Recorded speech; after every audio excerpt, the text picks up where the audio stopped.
Since Steph Curry's infamous yet controversial unanimous MVP season, there is always at least 2 to 3 players that are deserving of the award at the end of every season.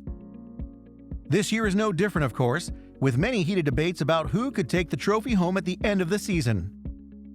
Will Jokic make history and go home with his 3rd straight MVP trophy? Or will the pain of Joel Embiid coming in 2nd place for the past couple of years be enough fuel to get him his first MVP award? Exactly 1 month ago, ESPN released its 2nd of 3 straw polls tracking the NBA's most valuable player race for the 2022-23 season, and it had a very clear result: Denver Nuggets center Nikola Jokic as the heavy favorite to claim his 3rd straight award. Thursday saw Las Vegas tell a different tale, as Philadelphia 76ers center Joel Embiid had joined Jokic as an MVP co-favorite after finishing in 2nd each of the last 2 seasons. What happened? Most notably, Denver has lost 4 straight games, home defeats to the Chicago Bulls and Brooklyn Nets, and road losses to the San Antonio Spurs and the Toronto Raptors, whom they allowed to score 49 points in the first quarter Tuesday night. Jokic continues to be a dominant force individually and remains on pace to become the first center in NBA history to average a triple-double, 24.7 points, 11.9 rebounds, and 10 assists for a season. But Denver is 5-5 with the number 24 defense since the All-Star break, which coach Michael Malone said could be attributed to coasting after all but locking up the top seed in the Western Conference. Right now, we're just in chill mode, and you can't be in chill mode with 13 games to go in the season, Malone told reporters after Tuesday's loss in Toronto.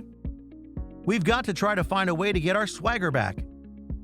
While Denver is in chill mode, both the 76ers and Milwaukee Bucks, led by 2-time MVP Giannis Antetokounmpo, have been anything but. The 76ers, who are in the midst of the most difficult post-All-Star schedule in the NBA, per ESPN's Basketball Power Index, have won 7 of their past 8 games since the calendar flipped to March. Embiid, who won the Eastern Conference Player of the Month in December and January, is well on his way to winning the award again.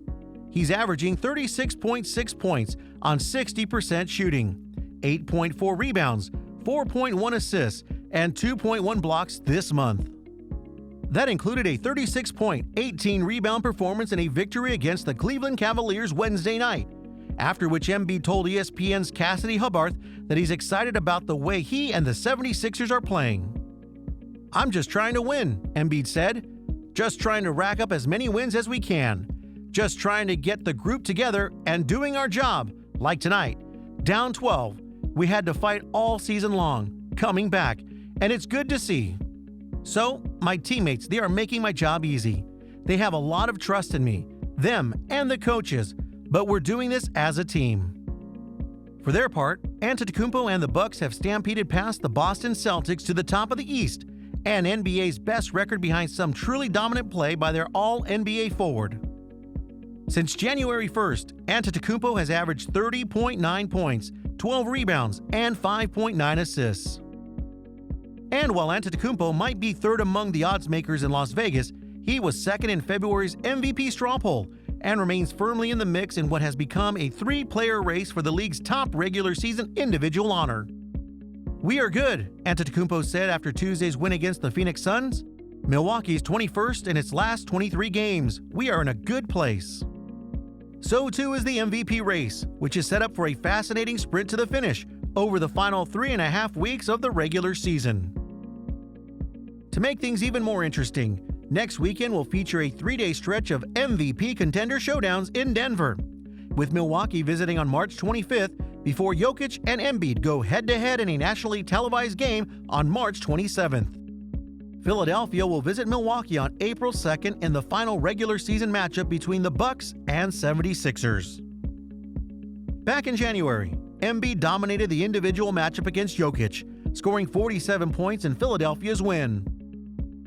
Last season, the 76ers hosted the Nuggets and Bucks in March and lost both games, which some in the city of brotherly love point to as a reason Embiid wound up falling short of Jokic for the award. Embiid will get a chance to write a different story this year, as will his 2 closest competitors. With 3 weeks to go, there's everything to play for in what's become a completely wide-open race.